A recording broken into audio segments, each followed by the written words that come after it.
안녕하세요. 막혔던 속까지 뚫어주는 배관업체를 운영 중인 70대 초반 남자입니다. 작은 업체를 운영 중인 저한테 정말 특별한 일이 생겨서 이렇게 사연을 보내게 됐어요. 저도 작게 운영하면서 이런 일을 겪을 거라고 생각도 못했던 일을 겪게 됐답니다. 정말 권선징악이라는 말이 세상에 존재하긴 하나 봐요. 제가 이번에 저희 가족을 집요하게 괴롭히는 악의 뿌리를 뽑아냈거든요.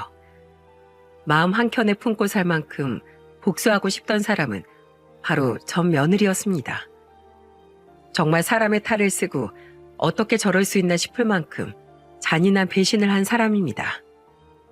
제가 이 정도로 배신감에 치를 떠는데 제 아들은 어땠겠습니까? 평생 비가 오나 눈이 오나 함께하기로 백년가약을 맺었던 아들은 심적 고통이 상당했어요. 지켜보는 저와 아내도 아들을 지켜보면서 마음고생이 참 많았습니다. 대부분 부모가 그렇듯 다 귀하게 키운 자식이지 않겠습니까? 그런 귀한 내 새끼가 피눈물을 흘리는데 어느 부모가 괜찮겠어요? 특히 제 아들은 효심까지도 깊었던 아들이라서 더 제 마음이 아팠답니다. 제가 하수구, 싱크대, 변기 등 막힌 걸 뚫어주는 배관업체 일을 하다 보니까 서러운 일도 많았어요. 그래도 의젓한 제 아들은 고등학교 다닐 때부터 철이 든 말을 했었습니다. 저도 사람이니까 일하다 속상한 일도 많았거든요.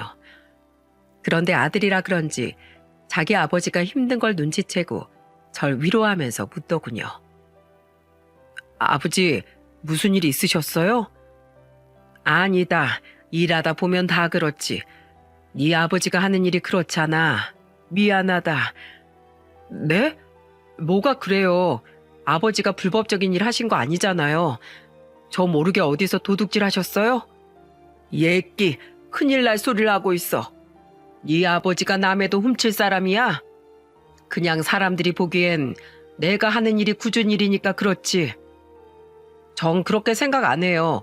굳은 일이 왜요? 결국 사람들이 필요로 하는 일이잖아요.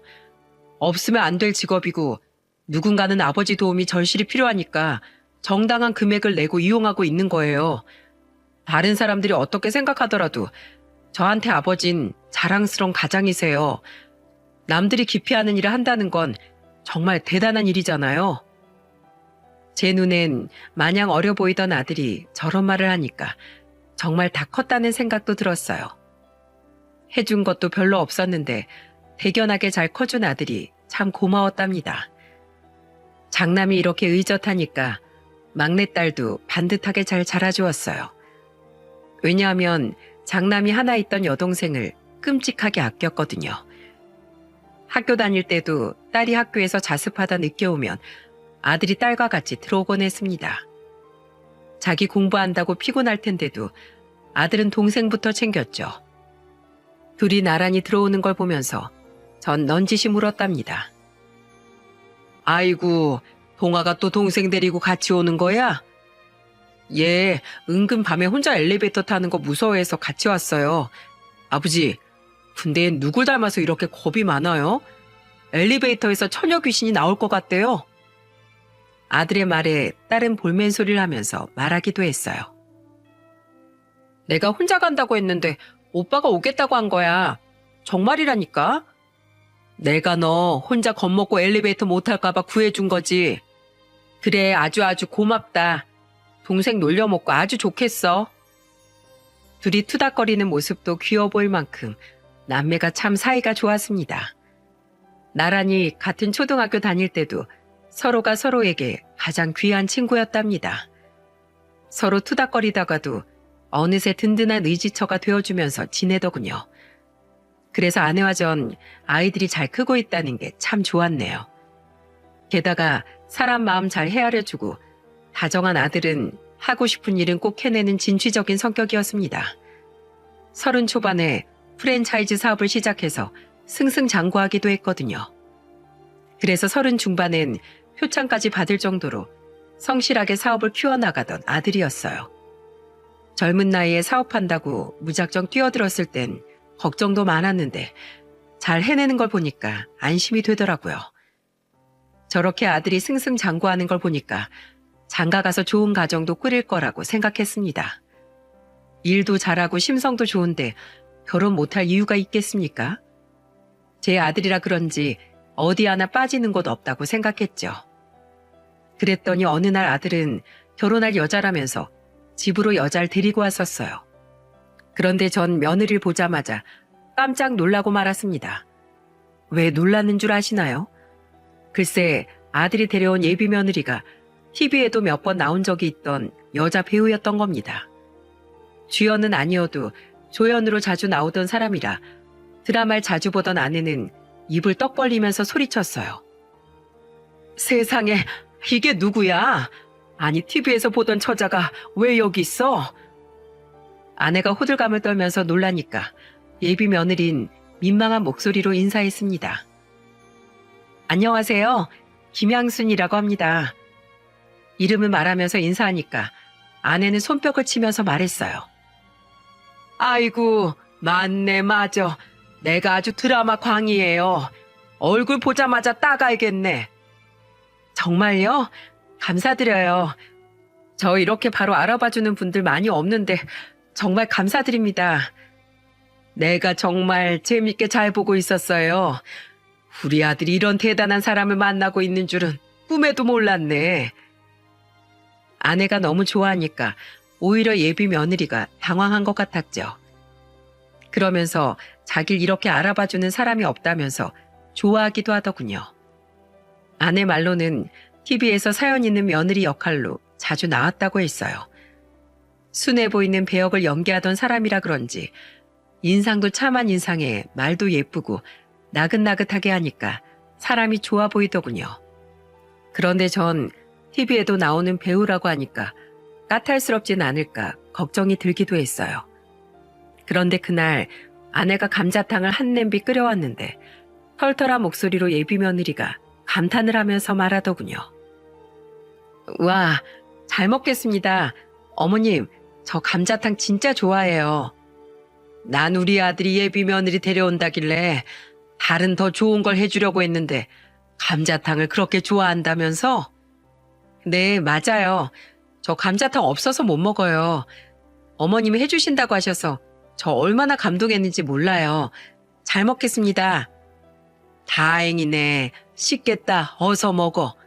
내가 푹 끓여서 살도 잘 떨어질 거야. 네, 어머니. 유명하진 않아도 TV에 자주 나오는 배우라고 해서 까탈스러울 줄 알았는데 그날 아주 뼈까지 들고 잘 먹는 겁니다. 저 아내는 밥도 한 공기 뚝딱 해치우는 모습에 놀랄 정도였죠. 아무리 감자탕이 먹고 싶다 해도 다른 걸 했어야 됐나 싶었는데 감자탕을 안 해줬으면 서운할 뻔했다니까요. 그래서 까탈스럽지 않고 털털하게 말하는 예비 며느리가 참 예뻐 보였답니다. 그렇게 예비 며느리가 다녀간 뒤에 아내의 친한 친구들은 예비 며느린 인사 잘했냐면서 전화를 했더군요. 그때 아내가 한 친구와 통화하는 걸 우연히 듣게 됐죠. 아내는 예비 며느리를 자랑하듯이 친구에게 말하더군요. 어제 우리 아들 만나던 사람이 누구였는지 알아? 누군데? 뭐 사짜 며느리야? 아니, 사짜 며느리보다 더 대단해. 세상에나 여배우야 여배우. 우리 보던 그 드라마에 조연으로도 나왔었어. 어머, 진짜? 아니, 정말 그 여자라고? 그렇다니까. 난 사짜 며느리도 안 부러워. 너도 알지? 내가 그 드라마 얼마나 재밌게 봤었는지.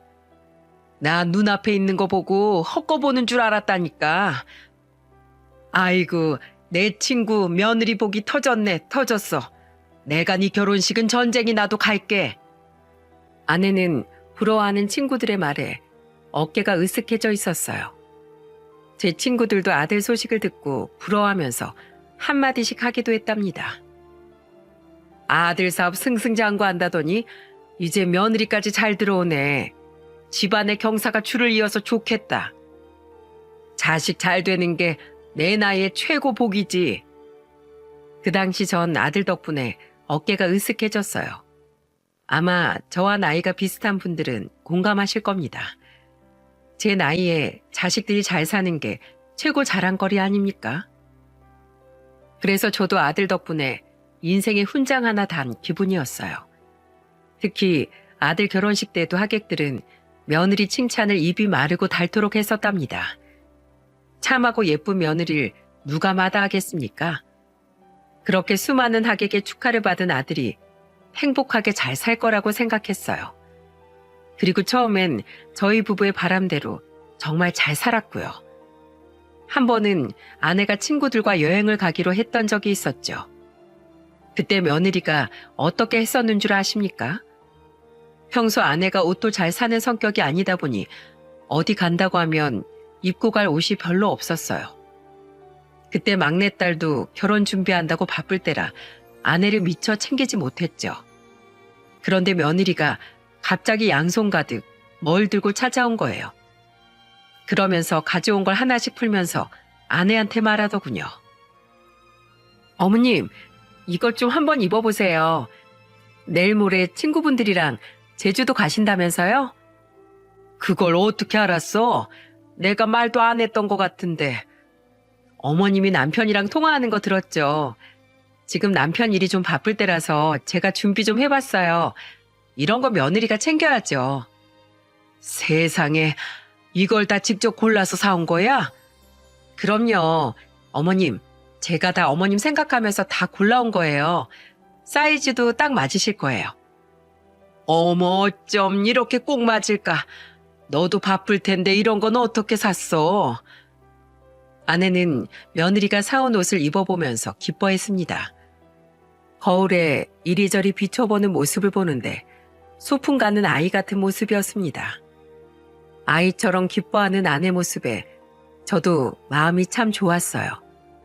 그렇게 한참을 아내와 며느리가 옷을 정리하고 있었는데 갑자기 며느리가 주머니에서 봉투를 꺼내면서 아내한테 말하더군요. 어머님, 이건 현금인데 챙겨두세요. 이게 뭐야? 옷을 이렇게 사줬으면 됐지. 돈은 또 뭐야? 에이, 며느리가 드리는 용돈인데 넣어두세요. 지금 아가씨도 결혼 준비한다고 바쁘잖아요. 그러니까 제가 더 챙겨야죠. 그리고 이 돈은 제가 얼마 전에 일해서 번 제 돈이에요. 아니, 너 힘들게 번 돈인데 네가 가지고 있어야지. 나 신경 쓰지 말어. 이 옷 드리면 충분하니까 얼른 가져가. 아유, 어머님, 넣어두세요. 저 이만 갈게요. 조심히 잘 다녀오세요. 며느리는 아내가 용돈을 안 받고 돌려주려고 하니까 황급히 그 자리에서 일어나서 나가더군요. 세상에 이런 며느리 싫어할 사람이 어디 있겠습니까? 저도 그런 며느리를 보니까 하나라도 더 해주고 싶더라고요. 그래서 며느리가 임신했을 당시 저와 아내도 신경을 많이 썼었어요. 며느린 그때 임신 후 살이 찌면서 좀 우울해하기도 했습니다. 하지만 저희 부부는 그런 상황이 처음이라 어떻게 해줘야 하나 모르는 것 투성이었죠. 그래서 한참 알아보다가 막내딸이 저한테 좋은 정보라면서 한 가지를 알려주더군요. 내 친구 중에 승무원이었던 친구가 있는데 임신하고 몸 망가지면서 스트레스가 많았나 봐. 아무래도 보여지는 직업이니까 관리 잘하다가 살찌면 마음이 안 좋을 거야. 임산부가 하는 요가도 있다던데 한번 알아볼까? 그래? 그거라도 한번 알아봐. 내가 2달 정도 등록해주면 좀 낫겠지. 항상 밝았던 며느리가 임신하고 축 처져 있는 모습을 보니까 마음이 안 좋더라고요. 아무래도 여자들은 임신 후에 더 우울감을 느끼지 않습니까? 그래서 며느리가 심적으로 힘들지 않게 해주고 싶었습니다. 평소 며느리 이상으로 저희 부부한테 정말 잘해주던 며느리였거든요. 그래서 며느리가 힘들 때 힘이 되어주려고 했죠. 그때 막내딸의 도움으로 며느리가 다닐 요가를 등록한 뒤에 아내와 같이 아들 집으로 가서 며느리한테 회원권을 줬습니다. 그러자 며느리는 깜짝 놀란 얼굴로 절 보면서 물었어요. 아버님, 이게 뭐예요? 너 건강 생각해서 운동 다니라고 준비해봤어. 다이어트 생각만 하지 말고 네 건강도 잘 챙겨. 이거 정말 저 주시는 거예요? 그럼 맨날 웃고 다니던 애가 그렇게 힘없이 다니는데 우리가 가만 보고 있을 수 있겠어? 우린 네가 살이 쪄도 아주 최고 며느리야. 그러니까 기죽지 마. 유명한 여배우를 데려와도 우리 며느리가 최고지. 그래, 안 그래? 아버님, 저 정말 감동했어요. 임신하고 몸 망가진다는 생각이 들어서 사실 너무 힘들었거든요. 그렇게 말해주시니까 제가 너무 힘이 나요. 며느린 저희 부부의 선물에 감동하면서 눈물까지 흘렸습니다. 아들은 그걸 옆에서 지켜보다가 저와 아내를 보면서 감사하다면서 말하더군요. 이 사람이 요즘 사람들 보기도 힘들다고 할 정도로 힘들어했어요. 아이가 생긴 거 기쁜데 아무래도 몸이 변하는 게 힘들었던 것 같았는데 제가 도대체 어떻게 해야 되나 잘 몰랐거든요. 감사해요. 바쁘단 핑계로 아낸 뒷전이었는데 제가 이번 기회에 반성 좀 할게요. 그래, 돈 버는 것도 좋지만 항상 가정이 우선이어야 한다. 혼자 잘 살자고 일하는 거 아니잖아. 그러니까 항상 가족을 먼저 생각하는 습관을 가져봐. 아들 프랜차이즈 사업이 점점 커지면서 눈코 뜰 새 없이 바쁜 나날을 보내고 있었습니다. 그래서 본의 아니게 가정에 소홀할 수밖에 없었죠. 그럴 때 저희가 며느리 세심하게 챙겨주니까 사이가 돈독해지고 좀 더 가까워졌어요. 다른 집은 고부 갈등으로 골치가 썩는다는데 저희는 그 당시만 해도 고부 갈등은 남의 집 일이었답니다. 하지만 제가 여기까지 본 건 며느리 전체 모습 중에 극히 일부분의 모습이었다는 걸 뒤늦게 알게 됐어요. 그때는 죽을 만큼 힘들었지만 지금 생각해보니까 위기가 곧 기회였던 것 같습니다. 사람은 오래 곁에 두고 겪어봐야 안다더니 며느리의 실체가 서서히 드러나기 시작했습니다. 아마 제 아들이 계속해서 승승장구했다면 몰랐을 실체였어요. 아들이 결혼한 지 7년 만에 운영하던 사업에 문제가 터지기 시작했죠. 요즘 인터넷으로 못하는 게 없는 시대다 보니까 인터넷 파워가 세다는 걸 실감하게 했던 사건이었어요. 아들이 관리하던 한 프랜차이즈 사업장에서 손님과 점장 사이에 시비가 붙었던 사건이 터진 겁니다. 그런데 그 점장이 손님과 좋게 풀지 않고 오히려 폭력 사태까지 번지면서 인터넷에 전부 다 퍼진 거였죠. 해당 점포를 폐업 처리했음에도 논란은 잠잠해질 줄을 모르더군요. 오히려 없던 말도 퍼지면서 이미지만 더 안 좋아지기 시작한 겁니다. 그러다 보니까 다른 선량한 점포까지 피해를 보면서 매출이 전체적으로 떨어지고 있었어요. 사업하는 사람이 자금이 막히니까 할 수 있는 게 있겠습니까? 결국 저는 아내한테 살던 아파트를 처분하는 게 어떻겠냐고 상의했어요. 그 당시 아내와 둘이 30평대 아파트에 살고 있었는데 자식들 다 내보내고 아내와 둘이 살기엔 넓은 편이었어요. 그래서 전 아내한테 진지한 목소리로 물었습니다. 여보, 우리 이 집 내놓자. 우리 동아 사업 다 망해가는데 우리가 도와줘야지. 대체 어느 정도길래 그래? 많이 심각한 거야? 사업이 다 그렇지. 잘 벌리다가도 어려워지고 그러는 게 사업인 거야. 잠깐 지나가는 태풍이다 생각하고 우리가 아들 도와줍시다. 이 집 둘이 살기엔 컸잖아. 그래, 우리 동아부터 살려줘야지. 처자식 다 있는데 우리가 강 건너 불구경할 수도 없고. 전 그렇게 아내와 상의 끝에 살던 집을 내놓고 둘이 살기 딱 좋은 평수로 이사를 했습니다. 그렇게 집을 구하고 남은 돈을 아들한테 주려고 집으로 아들을 불렀죠. 영문도 모른 채 집으로 온 아들은 제가 건넨 통장과 도장을 보고 놀란 표정으로 말했습니다. 아버지, 이거 통장이잖아요. 이걸 왜 절 주세요? 받아. 너 급한 불부터 꺼야지. 이러지 마세요. 저 정말 아버지 이러시면 제가 더 비참해져요. 부모 자식 간에 체면이 어딨어? 내가 널 어떻게 키웠는데 너 이대로 망하는 걸 두 손 놓고 보고 있을 것 같아? 널 위해서 주는 것도 있지만 내 며느리, 내 손주도 힘들지 말라고 다 생각해서 도와주는 거야. 그러니까 받아둬. 내가 해줄 수 있는 게 이것뿐이구나. 백도 없고 돈도 없는 아비라서 미안하구나. 아버지가 뭐가 미안해요. 다 제가 부족한 탓이에요. 죄송해요. 제가 사업하면서 절대 부모님께 손 벌리고 싶지 않았는데 정말 면목이 없습니다. 아들은 제가 준 통장을 잡고 한참을 울었어요. 저와 아들의 대화를 듣고 있던 아내도 구석에서 숨죽여 울고 있었습니다. 참 사는 게 뭔지 자식 일의 부모는 언제나 약자인가 봅니다. 자식 앞에 장사 없다고 힘들어하는 자식을 위해서 다 죽어도 마음 한켠에 미안함이 남더군요. 그렇게 아들은 저희 부부가 준 돈으로 급한 불을 껐습니다.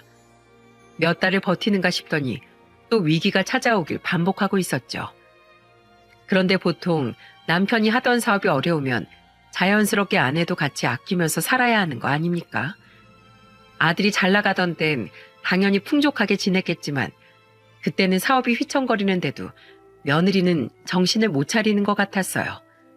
그때 아내와 제가 우연히 아들 집에 갔다가 며느리를 보고 깜짝 놀란 적이 있었죠. 아내가 집안 분위기가 뒤숭숭하다고 먹는 거 부실하게 먹고 살까봐 반찬을 싸서 갔었어요. 그런데 집에 가보니까 이제 막 초등학교 입학했던 손자가 혼자 서 있는 거예요. 아내는 깜짝 놀라 손자를 보면서 물었어요. 석훈아, 혼자 있었어? 엄마는? 엄마는 병원 갔어요. 무슨 병원? 엄마 어디 아파? 아픈 건 아닌데 일주일에 2-3번씩 병원에 가요. 손자의 알 수 없는 말에 이게 무슨 일인가 싶었습니다. 그런데 잠시 뒤 나타난 며느리의 모습에 아내와 저는 경악을 했어요. 대체 뭐라고 온 건지 얼굴이 새빨갛게 된 채 온 거예요. 그때 아내가 며느리 얼굴을 보고 깜짝 놀라 다급하게 물었습니다. 세상에 며느라, 너 얼굴이 왜 그 모양이야? 입술은 퉁퉁 붓고 얼굴은 시뻘겋게 되질 않나? 또 그 멍자국은 뭐야? 누가 때렸어? 너 혹시 맞은 거야? 제가요? 아니에요, 어머님. 이거 피부과에서 시술 받은 거예요. 뭐? 뭘 받아? 이거 시술 받은 거라고요. 나이 드니까 입술이 얇아지는 것 같아서 필러 좀 맞고 피부 탄력도 많이 떨어져서 리프팅 좀 받았어요. 집 근처에 새로 생긴 피부과가 저렴하게 하길래 바로 갔다 왔어요. 저 잘했죠? 조금이라도 아끼려고 멀리 있어도 꾹 참고 다녀왔어요. 정말 해맑은 목소리로 말하는 며느리 때문에 뒷목을 잡을 것 같았어요. 이게 말이 됩니까? 지금 자금난 때문에 발 동동 구르는 남편을 보고도 피부과에 돈을 쓴다는 게 기가 막혔습니다. 그래서 전 어이가 없어서 며느리를 보면서 한 소리 했습니다. 그게 지금 돈을 아꼈다는 거냐? 아예 안 쓴 것도 아니고 돈은 돈대로 쓰고 돈을 아꼈다니 그게 무슨 소리야? 왜요? 저 이래봬도 여배우인데 항상 준비된 자세로 관리를 해둬야죠. 너 지금 네 남편 사업이 어떻게 돌아가는지 알고도 이러는 거냐? 어려울 때일수록 네가 집에서 한 푼이라도 아껴야지. 저 아끼고 있었어요. 그래서 피부과도 멀리 있어도 싼 곳으로 갔잖아요. 지금 그걸 말이라고 하냐? 꼭 필요한 걸 싸게 한 것도 아니고 당장 TV에 나올 것도 아닌데 왜 피부과에 돈을 쓰고 올 수 있어? 그런 사치부터 줄여. 알겠어? 저도 억울해요. 망한 건 남편인데 왜 저까지 거지처럼 살아야 하는데요? 저도 진짜 억울해요. 그동안 내 아들이 번 돈으로 호의호식할 때 나 아무 말 없다가 이제 와서 거지처럼 살아야 하냐고? 내가 정말 너한테 이렇게 실망할 줄 몰랐는데 너무 실망이다. 아들이 결혼하고 8년 차였을 땐데 그때 처음으로 며느리한테 큰 소리를 쳤습니다. 저라고 며느리한테 호통치고 싶었겠습니까? 8년이란 시간이 짧다면 짧고 길다면 긴 시간인데 며느리의 본색이 나오더군요. 그런데 저를 더 황당하게 했던 건 제가 그렇게 화를 내도 며느리가 변하질 않았다는 겁니다. 되려 며느리의 실체를 듣고 제가 뒤로 넘어갈 뻔했어요. 며느리가 피부과를 다닌다는 것도 놀라웠는데 그동안 미용실과 메이크업도 꾸준히 받으러 다니고 있었다는 사실까지 알게 된 겁니다. 명절에 며느리가 손자 아들이랑 같이 왔는데 혼자서만 머리부터 발끝까지 엄청 달라 보였어요. 그래서 아내가 꼬질꼬질한 손자를 보고 며느리한테 한 소리 하면서 말했어요. 아무리 바빠도 네 아들 세수는 좀 시켜서 다녀야지. 너만 그렇게 머리 손질에 화장까지 하고 오면 다야? 애들 상태를 좀 봐라. 그리고 네 남편 저 셔츠 카라에 목 누렇게 뜬 건 안 보이니? 저거 다 네 얼굴에 먹칠하는 거야. 애도 이제 클만큼 컸는데 알아서 씻고 입고 해야죠. 그리고 저도 이 머리에 화장까지 하려고 아침부터 엄청 바빴어요. 집에서 샵까지 길 막혀서 얼마나 오래 걸렸는 줄 아세요? 뭐? 샵을 가? 아니 시댁 오면서 무슨 화장에 머리까지 말고 와? 그게 말이 된다고 생각해? 지금 저 쫓아고 이러고 온 줄 아세요? 저도 그냥 편하게 오면 좋죠. 근데 어머님 친구분들이 저에 대해 다 아는데 어떻게 제가 대충 와요? 지금 장난하냐? 아무도 너한테 관심 없어. 너 시집 올 때 잠깐이었지. 지금은 아무도 모른다고. 그리고 너 방송 안 한 지도 오래됐으면서 대체 얼마 쓰는 거야? 우리가 도와준 돈도 있겠다. 너 얼마 쓰는지 알아야겠다. 그때 아내가 노발대발하면서 화를 내니까 결국 아들이 아내한테 자진 납세하면서 며느리가 쓰던 돈을 알려줬어요. 그런데 한 달에 며느리가 쓴 돈이 얼마인 줄 아십니까? 무려 한 달에 1,500만 원이나 됐습니다. 무슨 연예인도 아니고 이게 납득될 만한 금액인가요? 며느리가 한 달에 피부 관리로만 받는 금액이 200만 원이 넘고 메이크업에 미용실, 옷까지 한 달에 어마어마한 금액을 쓰고 있던 겁니다. 방송도 안 하면서 꼴의 연예인이라고 자기 관리만 하고 있는데 화가 안 날 수가 없었죠. 그런데 모든 게 밝혀지니까 도둑이 제발 저리듯 며느리가 억울해하면서 말하더군요. 어머님 아버님이 잘 모르시나 본데요. 여자는 관리가 생명이에요. 그리고 제가 애 낳고 경력 단절되면서 언제 일 생길지 몰라서 이렇게 관리하고 있는 건데 그게 그렇게 억울하세요? 저도 저한테 투자하고 있는 거라고요. 그러자 아내가 황당한 표정을 지은 채 며느리한테 한 소리 했습니다. 누울 자리를 보고 다리를 뻗어야지. 지금 네 남편 상황을 봐. 네가 한 달에 1,500씩 쓰는 게 말이 되냐고. 당장 그놈의 피부과 미용실 다 끊어. 아내가 답답한 마음에 소리치면서 다 끊으라고 하니까 며느리는 갑자기 가방을 들고 집을 나가버리더군요. 정말 기가 막혔습니다. 그런데 며느리가 나가자 손자가 남겨진 제 아들을 끌어안으며 말했습니다. 아빠, 괜찮아요? 힘내세요. 제가 있잖아요. 그 모습을 보는데 그동안 며느리와 아들이 어떻게 지냈을지 알겠더군요. 잠시 뒤 저는 아들을 밖으로 데리고 나와서 둘이 대화를 했습니다. 그러자 아들은 울먹이면서 말했습니다. 저 사업 망하고 나서부터 아내가 저만 보면 돈돈거려서 미칠 것 같았어요. 쓰는 돈은 그대로인데 제가 버는 돈은 점점 줄어들고 정말 미칠 것 같아요. 그동안 혼자서 마음고생 많이 했을 아들의 말에 저는 가슴이 썩어가는 것 같았어요. 그날 그렇게 한참을 울던 아들은 그래도 잘 이겨내 보겠다고 하더군요. 그런데 얼마 뒤 정말 집안을 발칵 뒤집힐 일이 생긴 거예요. 바로 며느리가 문자로 이혼 통보를 했다는 겁니다. 아내한테 걸려온 아들의 전화에 놀라서 아들 집으로 갔죠. 이미 집으로 가보니까 며느리는 자기 짐을 싸서 나간 흔적이 그대로 남아 있었어요. 전 우선 상황 파악을 해보려고 아들한테 문자를 보여달라고 했습니다. 아들 휴대폰에 남아있던 문자를 보니까 정말 기가 막힌 내용이더라고요. 여보, 양심 있으면 내가 당신 기다려줄 만큼 기다려줬다는 거 알지? 당신이 나한테 지원도 못 해주는데 이 집에 있을 필요가 없잖아.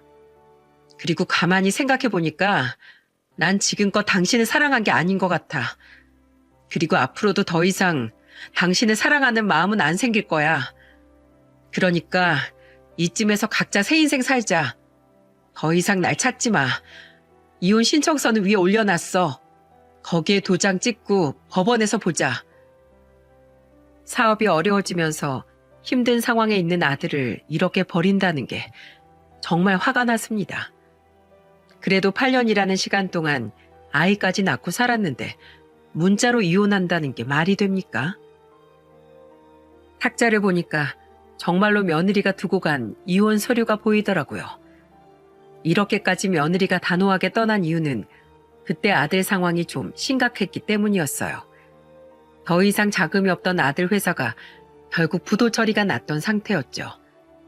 그래도 끝까지 부도는 막으려던 아들이 주택담보대출까지 해봤지만 막을 수 있는 상황이 아니었던 겁니다. 그걸 눈치챈 며느리는 미련 없이 남편과 아들을 버리고 혼자 새 인생을 찾아서 집을 나간 거예요. 정말 믿을 수가 없었습니다. 제가 이 정도로 충격이 컸는데 아들은 어땠겠습니까? 아내는 완전히 무너져 내린 아들을 안고 울면서 말했습니다. 동아야, 이 집 팔고 엄마 집으로 가자. 우리 아들 능력 좋고 똑똑하니까 지금 아니더라도 언제든지 다시 일어설 수 있어. 가자. 엄마랑 가자. 어머니 죄송해요. 이 못난 아들 용서하지 마세요. 아직 제가 처리할 게 많아요. 그러니까 우리 석훈이만 좀 부탁할게요. 엄마가 여길 너 혼자 두고 어떻게 가. 당장 짐 싸. 너도 가자. 제발요. 제가 정리할 시간도 좀 주세요. 부탁드릴게요. 수척해진 얼굴로 아들은 아내한테 정리할 시간을 달라면서 부탁했어요. 그래서 저희 부부는 어쩔 수 없이 아들만 둔 채 손자를 데리고 집으로 돌아왔습니다. 처음엔 손자도 아빠 떨어지기 싫다고 울었어요. 그러자 아들은 손자 손을 잡고 울면서 말하더군요. 석훈아, 아빠가 곧 갈게. 할머니, 할아버지 말씀 잘 듣고 있어. 알겠지? 아빠가 꼭 갈게. 걱정 마. 아들이 손자를 끌어안고 달래주니까 손자는 그제야 저희와 같이 따라 나섰습니다. 그렇게 아들이 잘 정리하고 온다는 말만 믿고 돌아갔습니다. 그런데 며칠 뒤 그 집을 처분하고 온다고 한 아들이 어느 순간부터 연락이 안 되는 거예요. 불안한 마음에 저는 아내와 아들 집으로 향했습니다. 그곳에 가보니까 아들이 극단적인 선택을 시도한 채 쓰러져 있는 게 아니겠어요? 그래도 저랑 아내가 빨리 발견한 덕분에 부사일생으로 생명에 지장은 없었습니다. 하지만 아들의 극단적인 선택을 목격한 아내는 아들을 끌어안고 오열하면서 말했습니다. 이게 무슨 짓이야? 엄마 죽는 걸 보고 싶어서 이러는 거야? 제발 살자. 우리 아들 아직 젊어. 다 할 수 있어. 걱정 마. 이 엄마가 있잖아. 제발 동아야. 이 엄마가 부탁할게. 전 다 끝났어요. 더 이상 아무 희망이 없다고요. 그게 지금 무슨 소리야. 정신 차려 이놈의 자식아. 아내는 아들 뺨을 치면서 소리쳤어요. 아들은 하염없이 울고만 있었습니다. 결국 한참을 울다가 아들을 데리고 집으로 올 수 있었습니다. 저희 집으로 온 아들은 한동안 무기력하게 지냈습니다.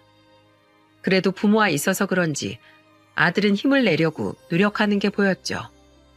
그리고 몇 달 뒤 아들은 저와 아내를 불러놓고 진지한 목소리로 말했습니다.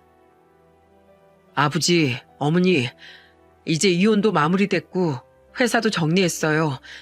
그동안 정말 죄송했습니다. 저 다시 열심히 살아볼게요. 그러자 아내는 놀란 목소리로 아들 손을 덥석 잡으면서 말했어요. 그래, 잘 생각했어. 잘했어. 다시 열심히 하면 충분히 다시 해볼 수 있어. 아내는 아들을 응원하면서 말했습니다. 그래도 다시 재기하려고 기운 차린 아들을 응원해주고 싶었어요. 저도 조그만 사무실에서 배관업체를 운영하고 있어서 저도 더 열심히 살아야겠다고 다짐했습니다. 손주 맛있는 거 사주고 아들이 힘들 때 힘이 되어주는 든든한 아버지가 되어주고 싶었죠. 긴 터널을 이겨낸 아들을 응원하고 있는 건 막내딸도 마찬가지였습니다.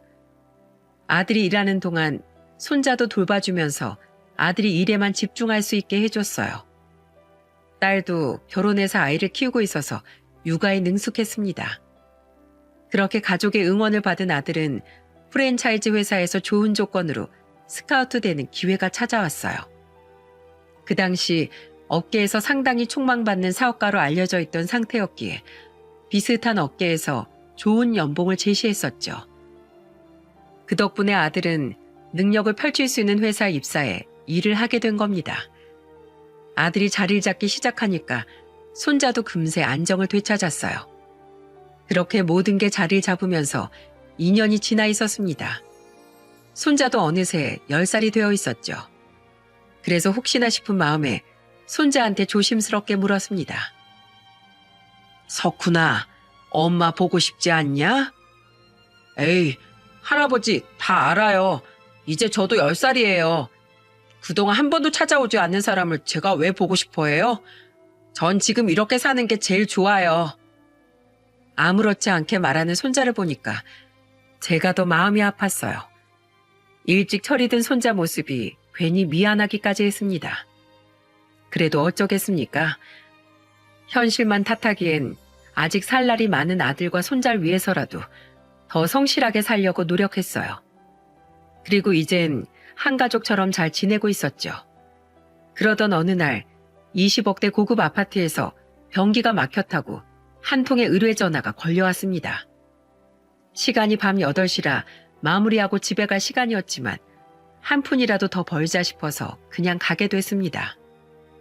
장비를 챙겨서 가보니까 20억이 넘는 고급 아파트는 그 외관도 굉장히 화려하더군요. 저한테 변기 뚫는 의뢰를 했던 남자 목소리가 아들 또래 같았는데 우리 아들은 언제 이런 집 가져보나 싶더라고요.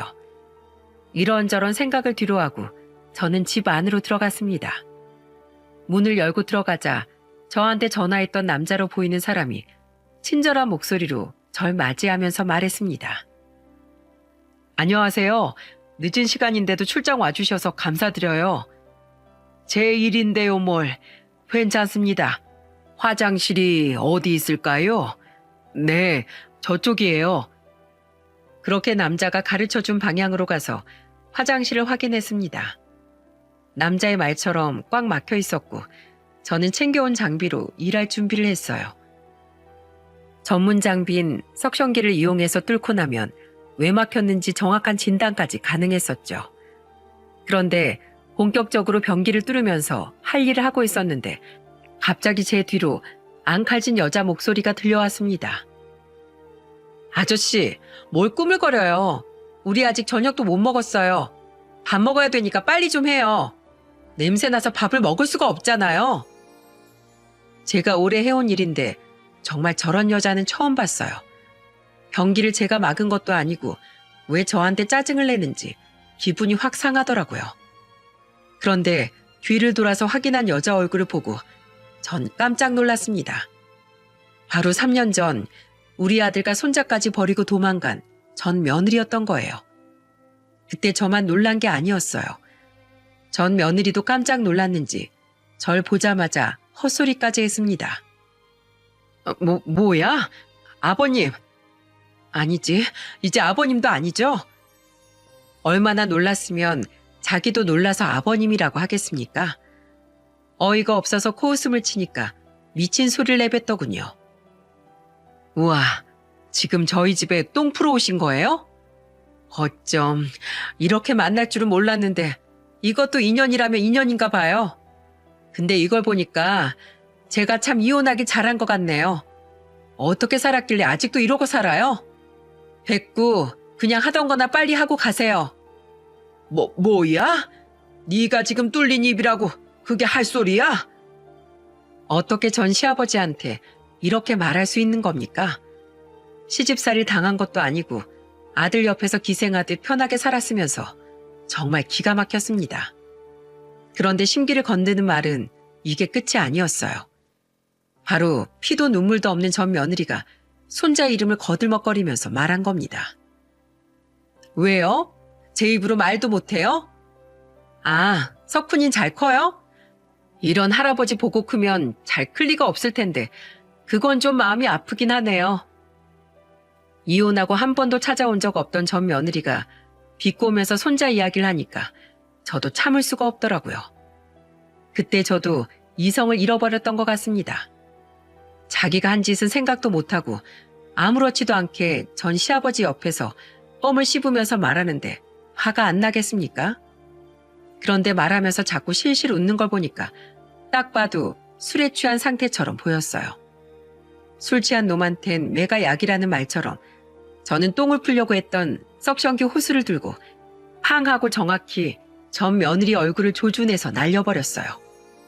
그러자 변기를 막았던 이물질이 전 며느리 얼굴에 정확히 맞고 바닥으로 떨어졌습니다. 그러자 전 며느리는 정신이 번쩍 들었는지 발을 동동 구르면서 소리를 질렀습니다. 아! 이게 뭐야? 뭐야? 이거 뭐냐고? 이거 똥물이잖아. 당신 미쳤어? 그래, 미쳤다. 어딜 내 손주 이름을 그 더러운 입에 올려? 네가 그러고도 엄마야? 가정 파탄 내놓고 도망갔으면 미안한 기색이라도 있어야 할 거 아니야? 지금 고객한테 이래도 되는 거야? 과거로 협박이나 하고 일을 이따위로 해? 고객? 너 같은 고객 둔 적 없어. 알겠냐? 그리고 너처럼 머리에 똥만 찬 애들은 지금 꼴이 딱 어울려. 어디서 사모님 행세야? 아주 한 번만 더 그 더러운 입으로 내 손주 부르기만 해. 똥물 한 발 덮어서 네 얼굴에 확 다 뿌려버릴 줄 알아. 알겠어? 지금 날 협박했어요? 그래 잘 걸렸다. 나 이거 다 신고할 거야. 오빠, 저 아저씨 폭행이랑 협박으로 당장 신고해. 그러자 뒤늦게 달려온 남자가 황당한 얼굴로 이 상황을 지켜보다가 절 보고 소리쳤습니다. 아저씨, 지금 뭐 하시는 겁니까? 신고하세요. 난 당당하니까 어서 빨리 신고하세요. 그래서 결국 전 경찰서에서 조사까지 받고 나와야만 했습니다. 그런데 저는 조사받는 거 하나도 무섭지 않았어요. 우리 가족을 무시하는데 제가 이 정도도 못하겠습니까? 오히려 똥물을 뒤엎고 서 있던 전 며느리 얼굴이 떠올라 훨씬 더 속이 시원했네요. 그렇게 경찰 조사를 받고 집에 돌아온 저는 아들한테 이 사실을 털어놨습니다. 그러자 아들이 놀란 목소리로 말했어요. 아버지, 그런 일이 있으셨어요? 와, 그 여자 아직도 정신 못 차렸네요. 그래, 내가 보니까 사람 안 변한다. 아주 평생 그러고 살 여자야. 너 이혼하길 정말 잘했어. 더 살았으면 너한테 피해만 줬을 거다. 그동안 전 그래도 그 여자가 반성이라도 하길 바랬어요. 그런데 아버지 이야기 들어보니까 이젠 제가 나서서 본때를 보여줘야겠네요. 어떻게 하려는 거냐? 그때부터 아들은 양육비 소송을 준비하기 시작했습니다.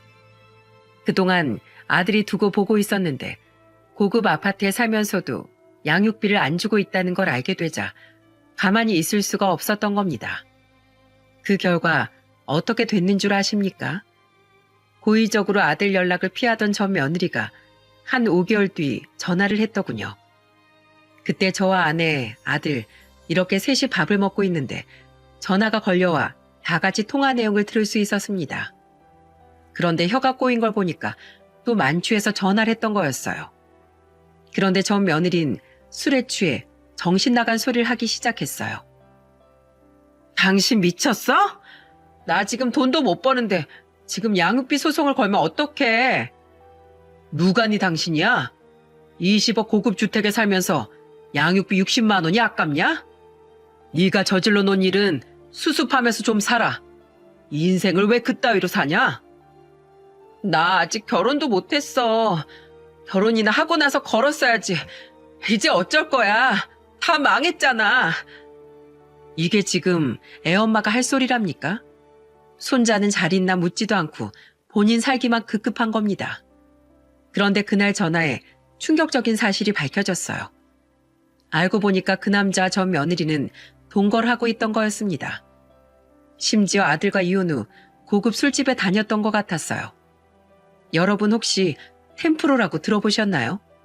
돈 많은 그런 사람들만 상대하는 그런 술집에서 만난 남자한테 한탕 뜯어내려고 했던 겁니다.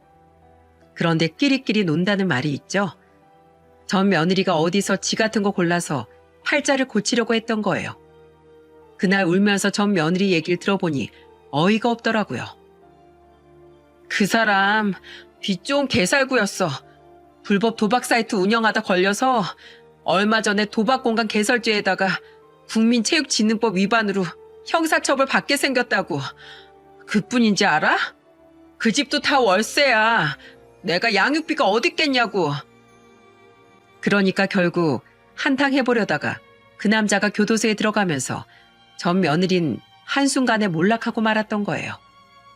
딱 수준에 맞는 남자 중에 성한 남자가 있겠습니까? 얼굴 하나 믿고 팔자 바꾸려다가 제대로 미끄러진 거죠.